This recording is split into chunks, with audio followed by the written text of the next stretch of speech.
Imagine a set where the director and their star are locked in a silent war, their personal feuds threatening to tear apart a multi-million-dollar production. These aren't just creative differences. These are legendary clashes of ego, ambition, and artistic vision. Prepare to dive into the untold stories of when the biggest names in Hollywood went head-to-head. Stanley Kubrick versus Shelley Duvall, The Shining.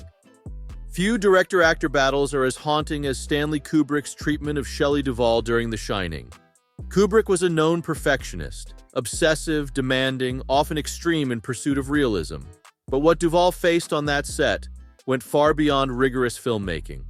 Kubrick pushed her through up to 127 takes for a single emotional scene, a record of psychological exhaustion unmatched in film history. He isolated her from the cast and crew, refused sympathetic communication, and insisted she stay emotionally distressed throughout filming. Her hair fell out due to stress. She suffered sleepless nights. Her hands shook between takes. Kubrick believed terror had to be authentic, and he was determined to get it. Jack Nicholson, who worked comfortably with Kubrick, later admitted that Duvall endured a torturous process.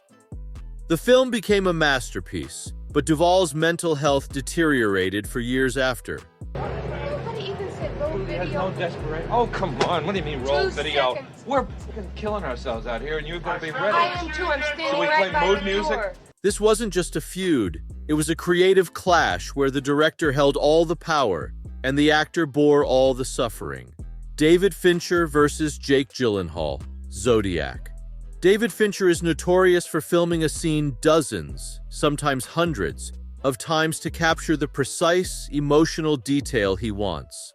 Jake Gyllenhaal, passionate but more improvisational in his craft, struggled with Fincher's relentless method. During Zodiac, Gyllenhaal reportedly felt like a puppet rather than a collaborator. Fincher's infamous multi-take style left him frustrated, confused, even humiliated. Crew members noticed the tension. Gyllenhaal occasionally walked off set between takes, overwhelmed by the psychological pressure. Fincher, for his part, believed Gyllenhaal lacked discipline.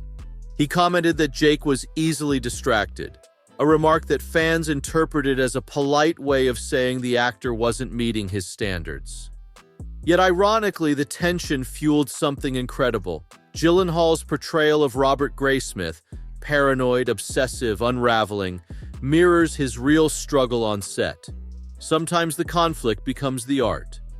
Werner Herzog versus Klaus Kinski, a war so intense it became legend. Some director-actor battles are dramatic. This one was volcanic. Werner Herzog and Klaus Kinski hated each other with such intensity that their partnership became mythical in cinema. During the filming of Aguirre, The Wrath of God, Kinski screamed for hours, threatened crew members, demanded rewrites, and once tried to abandon set entirely. Schrei ich oder schrei ich nicht? Und du sagst es mir nicht, aber ich schrei aber nicht. Leg mich doch am Arsch weg. Der Moment ist überhaupt gekommen, wo ich dir in die Fresse haue. Was? Herzog responded to the chaos by famously threatening to shoot him if he walked away. Kinski stayed. Their fights were physical, violent, and explosive. The crew so despised Kinski that some allegedly plotted to kill him. Yet together, Herzog and Kinski created films of rare intensity, raw, unhinged, unforgettable. Their hatred, paradoxically, was the energy that brought their stories to life. Alfred Hitchcock versus Tippi Hedren, control, obsession, and retaliation. Behind the elegance of Alfred Hitchcock's films lies one of Hollywood's darkest director-actor stories. During The Birds and later Marnie, Hitchcock developed an unhealthy obsession with Tippi Hedren. When she rejected his advances and demanded professional boundaries, he retaliated in the only way he knew, through control and cruelty. For the famous attic scene in The Birds, Hitchcock promised mechanical bird props. Instead, he ordered live birds thrown at her repeatedly for days. She left set bleeding, bruised, traumatized. Hitchcock controlled her contract, forbidding her from taking outside roles. At one point, he allegedly told her, "I will ruin your career." And for years, he succeeded. Their feud wasn't just personal. It had professional consequences that lasted decades. Hedren's rising star dimmed, not through failure, but through a powerful director's vindictiveness. Ridley Scott versus Harrison Ford, Blade Runner's battle of vision, constantly.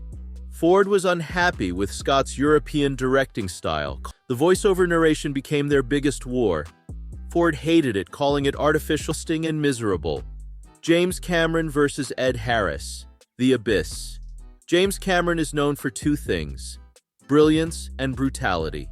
On The Abyss, his perfectionism pushed the cast to their limits, and no actor felt it harder than Ed Harris.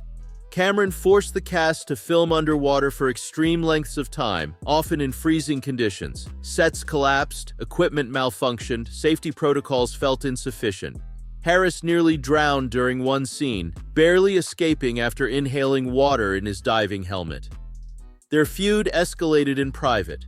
Harris refused to promote the film afterward, telling friends that working with Cameron had emotionally shattered him. Years later, he still refused to talk about the experience. When asked, he would only say, "I don't want to go back there." The resulting film is stunning, visually groundbreaking, narratively ambitious. But the cost to the cast was immense. Francis Ford Coppola versus Winona Ryder, Dracula's breakdown.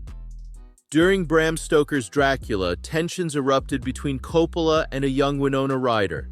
Coppola believed Ryder wasn't delivering enough vulnerability. Ryder, already battling stress and exhaustion, struggled under his intensity. At one point, Coppola yelled at her in front of the cast, calling her performance weak and demanding she break emotionally right there on set. His aim was to provoke a raw reaction. Instead, it created a lasting rift. Ryder later said the experience scarred her. Coppola maintained that he pushed her the way directors of old pushed their actors. But even decades later, fans debate whether the approach was artistic or abusive. What's undeniable is that the conflict shaped the film's mood. Ryder's fragility on screen is partly the result of real tension behind the scenes. Hollywood may glitter on the surface, but the reality beneath is far more human and far more volatile. Directors and stars are both forces of creation, both bear the weight of expectation, both carry the pressure of crafting something unforgettable. When their visions collide, the results can be destructive or astonishing. Some of the greatest films ever made came from sets filled with shouting matches, broken trust, and emotional warfare. Some actors delivered career-defining performances under the most painful conditions imaginable. Some directors crossed lines that would never be tolerated today. These battles remind us that cinema is not just art. It is conflict, ambition, ego, sacrifice, and sometimes suffering. Behind every iconic shot, behind every award-winning moment, there may be a story no camera ever captured, a fight, a grudge, a power struggle. And sometimes, despite all the chaos, brilliance emerges.